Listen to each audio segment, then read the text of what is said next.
Ini buat kalian yang sering bertanya, "Bang, data saya sudah busuk nih Bang, data saya bisa kenapa bisa cair? Kenapa ada yang nggak bisa Bang? Saya sudah galbay. Apa sih Bang rahasianya?" Oke, di video kali ini saya akan membahas tentang istilah pinjol itu data busuk. Ini data busuk bisa cair.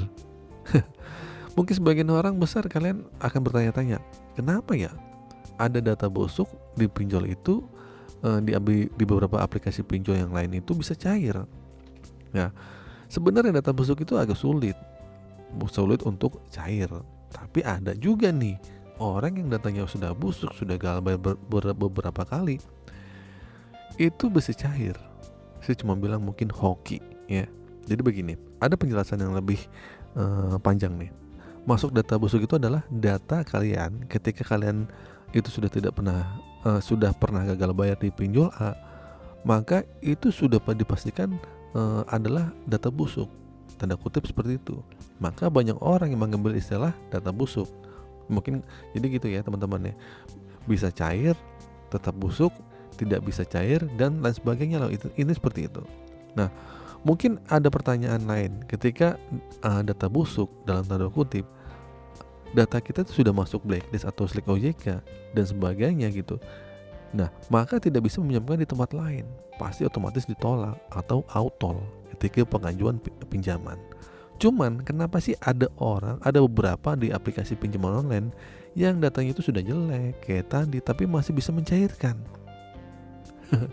Oke, di sini ada beberapa faktor yang harus kalian ketahui. Yang pertama nih adalah faktor di mana data itu memang masih belum terintegrasi antara OJK, aplikasi pinjol, dan lain sebagainya. Itu yang pertama.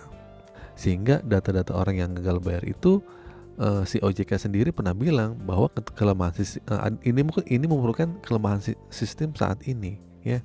Jadi OJK pernah bilang seperti itu. Ini sebuah kelemahan dalam sebuah sistem, di mana ada data-data orang yang gagal bayar tidak terintegrasi secara langsung kepada sistem yang ada di OJK.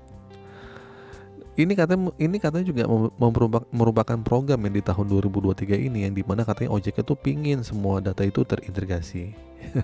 Jadi misalnya nih ada orang gagal bayar di pinjol A, sudah otomatis di pinjol B itu katanya datanya tidak bisa otomatis nggak bakal bisa masuk lah gitu kan, atau tidak bisa pinjam lagi gitu kan karena terbaca. Nah, ini katanya sedang diperjuangkan oleh OJK. Terus kemudian selain data yang belum terintegrasi, kadang memang ada juga nih oknum pinjol yang nakal, yang memang sudah tahu nih orang ini nih sudah gagal bayar tapi dengan sengaja mau mencairkan. Nah, di mana itu tentunya sebenarnya itu adalah tujuan adalah untuk mendapatkan customer dengan harapan orang ini bakal bayar.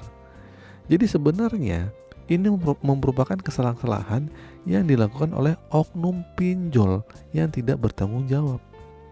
Jadi ada orang yang udah galbay nih, dikasih pencairan dana lagi. Nah, itu tentunya akan membuat utang mereka akan semakin membengkak.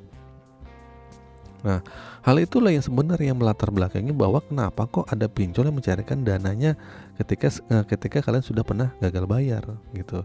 Nah, yang pertama adalah datanya belum terintegrasi, dan juga yang kedua memang faktor dari kesengajaan dari pinjol-pinjol itu sendiri.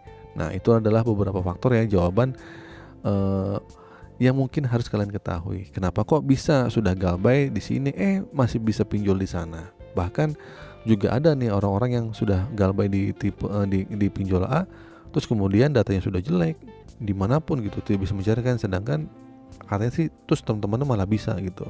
Nah, ini kan sebuah pertanyaan, kenapa saya nggak bisa, kenapa teman orang lain tuh bisa gitu. Iya, bisa jadi data-data kalian tuh kebetulan sudah diupdate ya, sudah ada update, sudah diinformasikan, sudah terintegrasi sama si OJK lah gitu kan.